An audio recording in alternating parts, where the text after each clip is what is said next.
India की सबसे बड़ी नक्सली ऑर्गेनाइजेशन सीपीआई-एम की एक कथित चिट्ठी वायरल हो रही है, जिसमें लिखा है कि वो हथियार डालने और बातचीत करने को तैयार है। इस चिट्ठी में लिखा तो काफी कुछ है जो कि जरूरी है, पर सबसे जरूरी है इसकी टाइमिंग। दरअसल इस चिट्ठी से पहले देश के गृह मंत्री अमित शाह ने एक ऐलान किया था। 24 अगस्त 2024 को गृह मंत्री अमित शाह ने ऐलान किया कि वामपंथी उग्रवादी यानी नक्सलवाद को निर्ममता से खत्म करने का वक्त आ गया है। मार्च 2026 से पहले नक्सलवाद को देश से पूरी तरह खत्म कर दिया जाएगा। अब ऐसे में क्या सच में ये चिट्ठी अमित शाह के बयान की वजह से आई है? क्या शाह की डेडलाइन से 6 महीने पहले ही नक्सलियों ने घुटने टेक दिए हैं? क्या वाकई हथियार डालने को मजबूर हुए हैं नक्सली, या फिर ये कोई चाल है? और सबसे बड़ा सवाल तो ये भी है कि अगर सरेंडर हुए तो नक्सलियों के साथ क्या होगा? चलिए आज की इस वीडियो में सब कुछ जरा डिटेल में सबसे पहले समझते हैं कि आखिर नक्सलवाद है क्या, ये क्यों और कैसे शुरू हुआ। देखिए साहब, नक्सलवाद भारत में एक आर्म्ड रेबल यानी कि विद्रोह आंदोलन है जो सीपीआई-एम जैसे ऑर्गेनाइजेशन चलाते हैं। ये गरीबी, इनइक्वालिटी और आदिवासी शोषण के खिलाफ लड़ाई का दावा करता है और इनकी लड़ाई में हिंसा और उग्रवाद है, जिन्होंने इस आंदोलन के नाम पर कई सारे हमले किए, जिनमें बहुत से लोगों की जानें भी गई हैं। नक्सलवाद भारत सरकार को उखाड़ फेंक कर साम्यवादी यानी कम्युनिस्ट व्यवस्था लाना चाहता है, जिसकी शुरुआत 1960 के दशक में हुई थी, जब आदिवासी इलाकों में गरीबी, बेरोजगारी और जमींदारों का शोषण बढ़ गया था। पश्चिम बंगाल के चारू मजूमदार और कानू सान्याल जर्मन फिलोसोफर मार्क्स और चीन के कम्युनिस्ट नेता माओ त्से तुंग को अपना नेता मानते थे। चारू और कानू ने सीपीआई ज्वाइन करने के बाद माओ के पैटर्न पर किसानों के हथियारबंद दस्ते बनाकर जमींदारों की जमीनों पर कब्जा करना शुरू कर दिया। पश्चिम बंगाल के नक्सलबाड़ी नाम के गाँव में एक जमींदार की हत्या के बाद इस हिंसक विचारधारा को नक्सलवाद कहा जाने लगा। खैर, अब आते हैं इस चिट्ठी पर। देखिए, कम्युनिस्ट पार्टी ऑफ इंडिया माओवादी, इनकी कथित चिट्ठी पर नक्सली लीडर और सीपीआई-एम के प्रवक्ता अभय का नाम लिखा हुआ है। चिट्ठी पर 15 अगस्त 2025 की तारीख है, लेकिन ये वायरल अब हुई है। अगर चिट्ठी के अंदर लिखी बातों का जिक्र किया जाए तो इसमें मोटे मोटे तौर पर 4 बड़ी बातें हैं। सबसे पहली चीज चिट्ठी में जो है वो ये लिखा है कि हमने हथियारबंद संघर्ष को अस्थायी तौर पर रोकने का फैसला किया है। भविष्य में हम आम लोगों की समस्याओं को लेकर तमाम राजनीतिक पार्टियों और संस्थाओं से कंधे से कंधा मिलाकर काम करेंगे। इस बारे में हम केंद्र के गृह मंत्री यानी अमित शाह और सरकार के लोगों से बातचीत के लिए बिल्कुल तैयार हैं। दूसरी बात यह है कि हमें इस बारे में पार्टी को अवगत कराना पड़ेगा। इस पर राजी होने वाले साथियों में से एक डेलीगेशन शांति वार्ता में शामिल होगा। अभी हमारे संपर्क में कुछ लीडर पूरी तरह सहमत हैं। तीसरी चीज है कि केंद्र सरकार से हमारा अनुरोध है कि देश भर से अलग अलग राज्यों में और जेल में बंद साथियों से मशवरा करने के लिए हमें 1 महीने का वक्त दे दें। इस पर सरकार के साथ वीडियो कॉल पर बातचीत के लिए भी हम तैयार हैं। अब चौथी और आखिरी बात यह है साहब कि फौरन 1 महीने के लिए सीज फायर करें। जंगलों में बह रहे खून को रोककर शांति लाना सरकार के रुख पर निर्भर करेगा।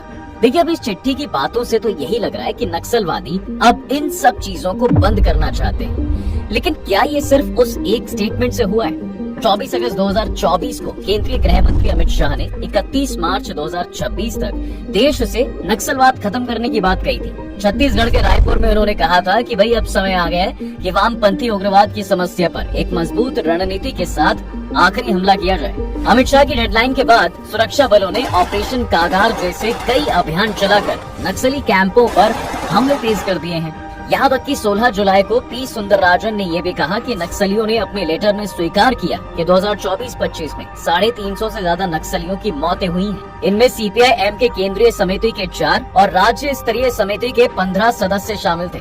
2025 में कम से कम 10 बड़ी मुठभेड़ों में सुरक्षा बलों ने नक्सलियों को निशाना बनाया। 4 जनवरी 2025 को आबूझ माड़ के जंगल में एक महिला नक्सली समेत 5 नक्सली ढेर हो गए। 20 से 21 जनवरी को छत्तीसगढ़ ओडिशा बॉर्डर पर मुठभेड़ में 27 नक्सली मारे गए। 9 फरवरी को बीजापुर में 31 नक्सलियों को मार गिराया। 20 मार्च को दंतेवाड़ा बीजापुर बॉर्डर पर 26 नक्सली ढेर हुए। 31 मार्च को तेवाड़ा बीजापुर बॉर्डर पर तकरीबन 45 लाख की इनामी महिला नक्सली को ढेर किया गया। 15 मई को छत्तीसगढ़ तेलंगाना बॉर्डर पर 31 नक्सली मारे गए। 21 मई को आबूझ माड़ में 27 नक्सलियों का एनकाउंटर किया। 1.5 करोड़ का इनामी नक्सली बसवा राजू भी मारा गया। बसवा राजू के एनकाउंटर पर अमित शाह ने कहा था, नक्सलवाद के खिलाफ भारत की लड़ाई के 3 दशकों में ऐसा पहली बार है कि हमारे बलों ने एक महासचिव स्तर के नेता को मार गिराया है।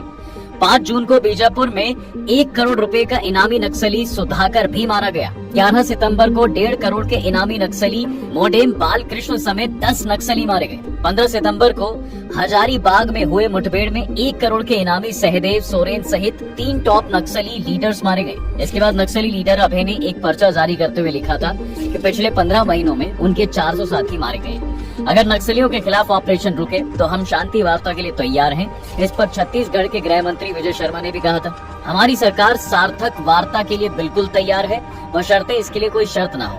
अब अगर साहब इस स्टेटमेंट को देखा जाए तो ऐसा लगता है कि अमित शाह के बयान और सरकार के एक्शन से खौफ तो आया है, लेकिन इस एक्शन के बाद देश भर में कहां और कितने नक्सली बचे हैं। 2024-25 में सरकारी एक्शन से नक्सलियों को भारी नुकसान हुआ है। मीडिया रिपोर्ट्स के मुताबिक मेन नक्सली संगठन CPI-M और उसकी हथियारबंद wing People's Liberation guerrilla army यानी PLGA अब बिखर चुकी है। बस्तर IGP सुंदरराज ने मार्च 2025 में बताया था कि CPI-M की सेंट्रल कमेटी में सिर्फ 12 से 14 एक्टिव कमांडर और कुल सिर्फ 1200 माओवादी बचे हैं। इनमें से सिर्फ 400 हथियारबंद मेंबर यानी कैडर ही बचे हुए हैं, जबकि इससे पहले ये करीब 12,000 कैडर थे। बाकी 700 से 800 लोग सपोर्ट सिस्टम की तरह काम करते हैं। ये चेतना नाट्य मंच और दंडकारणीय आदिवासी किसान मजदूर संघ जैसी कल्चरल विंग के मेंबर्स भी हैं। अभी छत्तीसगढ़ के कुछ इलाकों में करीब 200 नक्सलियों के मौजूद होने की जानकारी है।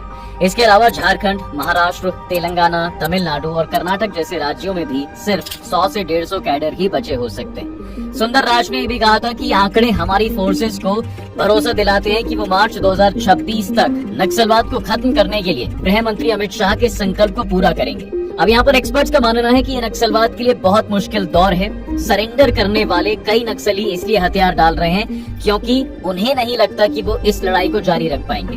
अब इस लेटर की अगर बात की जाए तो बस्तर IG सुंदरराज B ने यह भी कहा कि फिलहाल नक्सलियों के इस पर्चे की जांच की जा रही है। जब हम पूरी तरह से श्योर हो जाएंगे उसके बाद ही कुछ दिया जा सकता है। साथ ही छत्तीसगढ़ के उप मुख्यमंत्री विजय शर्मा ने भी कहा कि अगर लेटर सही पाया गया तो वरिष्ठ नेता इस पर फैसला करेंगे। अब आप ये जरूर सोच रहे होंगे कि यार अब नक्सलवादी खुद सरेंडर करने को कह रहे हैं तो फिर सरकार ये जांच की बात क्यों कर रही है। देखो, अभय के पहले भी सोनू नाम के जिस इंसान की तरफ से ये चिट्ठी आई थी वो CPI माओवादी की पोलित ब्यूरो के मेंबर है। दरअसल अभय और सोनू दोनों नाम एक ही इंसान के हैं जिसका असली नाम है वेणुगोपाल। इसके इस चिट्ठी की क्रेडिबिलिटी पर सवाल है। अब यहाँ 2 सिनेरियो बन रहे हैं। पहला तो ये है कि माओवादियों के बीच आपसी कनेक्शन पूरी तरह टूट गया है। ऐसे में फोर्सेस इस चिट्ठी को प्रचारित कर रही हैं ताकि माओवादियों के बीच में मैसेज जाए कि उनके नेता ने ही सरेंडर कर दिया है, जिससे वो भी हथियार डालने पर मजबूर हो जाए। दूसरा ये कि अगर चिट्ठी वाकई CPI-M की तरफ से आई है तो इसका लबो-लुबाब यही है साहब कि CPI-M हार मान चुका है। चिट्ठी की भाषा बताती है कि वो अब सरकार को सीजफायर के लिए मनाकर खुद को जिंदा बचाए रखने की कोशिश कर रहे हैं। एक्सपर्ट्स के मुताबिक इससे पहले माओवादी जब सीजफायर की बात करते थे तो कोई समय सीमा नहीं देते थे और इसकी आड़ में समय लेकर खुद को मजबूत करते रहते थे। इस बार उन्होंने 1 महीने का वक्त मांगा है। इससे लगता है कि वो हथियार डालने को लेकर बहुत सीरियस है। अब जब सीरियस है तो चलो ये मान लेते हैं कि ये सरेंडर कर भी देंगे, लेकिन उसके बाद क्या? मतलब अगर नक्सलियों ने सरेंडर कर दिया तो सरकार इनके साथ क्या करेगी? एक्सपर्ट्स के मुताबिक अभी सरकार के पास कई ऑप्शंस हैं। पहला, सरकार बातचीत ना करके अपने ऑपरेशन को कंटिन्यू करेगी। सरकार 18 महीने से जिस तेजी से नक्सलियों के खिलाफ ऑपरेशन चला रही है उससे ऐसा नहीं लग रहा है कि सरकार बातचीत करेगी। असल में जब नक्सली हथियार डालने को हो गए हैं तो सरकार को बात करने की जरूरत नहीं है, लेकिन सरकार इसमें पॉलिटिकल माइलेज लेना चाहे तो जरूर ऐसा कर सकती है। आप चीन और पाकिस्तान जैसे दुश्मन देशों से बात करते हैं, फिर ये तो देश के ही आदिवासी जो एक गलत तरीके से लेकिन अच्छी वजह के लिए लड़ रहे हैं। दूसरा, सरकार अपनी शर्तों पर बातचीत करेगी। अब अगर सरकार सरेंडर के लिए मान जाती है और अपने ऑपरेशन को रोकने के लिए फैसला करती है तो वो अपनी शर्तों पर ही सरेंडर करवाएगी। ऐसे में हिंसा में शामिल रहे नक्सलियों को जेल भेजा जा सकता है। कुछ कम गंभीर मामलों में जेल में बंद नक्सलियों को छोड़ा भी जा सकता है। वहीं बड़े नेताओं को मुख्यधारा की राजनीति से जुड़ने का मौका दे सकती है। CPI-ML ने भी ऐसा ही किया था।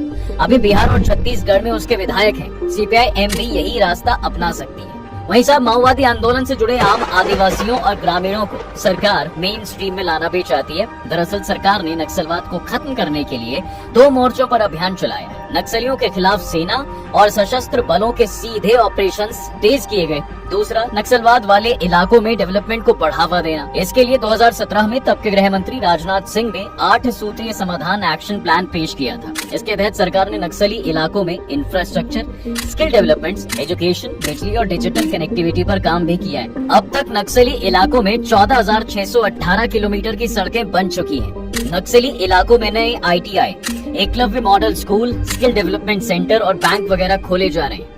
अच्छा, एक चीज और आती है कि ये जो हम नक्सलवाद का जिक्र करते हैं तो सिर्फ CPI-M ही आती है क्या? माने अगर CPI-M ने सरेंडर कर दिया तो क्या देश भर के नक्सलवाद खत्म हो जाएंगे? देखिए, छत्तीसगढ़ के DGP रहे RK विज ने एक इंटरव्यू में अपने कहा था कि हम नक्सली इलाकों में कंट्रोल पा सकते हैं, लेकिन हर